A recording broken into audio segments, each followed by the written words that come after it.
basic. The restoration's in tune with their age and the batch style of the 1930s, but there are modern concessions in bedding, cooking, heating and toilets. So how this works is that the batches are currently not privately owned, or are some of them privately owned? No, I don't think they've been privately owned for years. So there were 37. Yeah. The first one was built in 1911 and the last was built in 1937. And they were leased to the batch owners. Right. But then I think the lease ran out, and this is what I remember. The lease ran out and the Department of Conservation took over. But this trust was formed 20 years ago as the batches started falling into disrepair. Yeah. So apparently they're filled with jigsaw puzzles and books. Kids love it there too. And they've been quoted they were quoted $60,000 to $80,000 to restore the previous batches, and that was including labour. But the Elizabeth Andrews says it's a lot cheaper with volunteer labour, which is what they're going to use. But the ferry costs make it pricey because they've got to take people over there and back, obviously. They're so cute. And the thing to do, if you've been to Rangitoto and you think you know Rangitoto, most people just go straight up and straight back down. And then you can walk a tiny bit along the side and you might see a couple of the batches. The thing to do, if you've got a little bit of time, is to take the long way up. So when you get off the jetty, don't turn left and don't go straight up the hill, but go round the right. And that's really beautiful.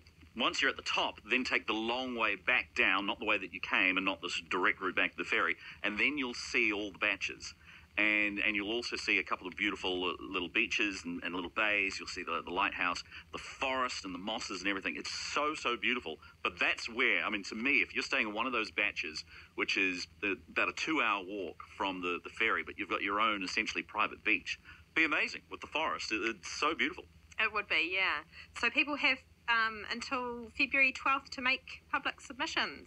All right, do it. Let's make it happen. Thank you very much. It's Natasha Hohoa-Burling at 12:26.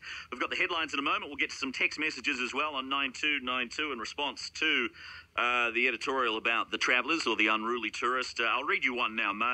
Is it Murray? Yes, Murray says, do not make them seem like some sort of folk heroes. They are low-life criminals who have caused distress to many people and also just plain bullies who use numbers and intimidation not to pay their bills.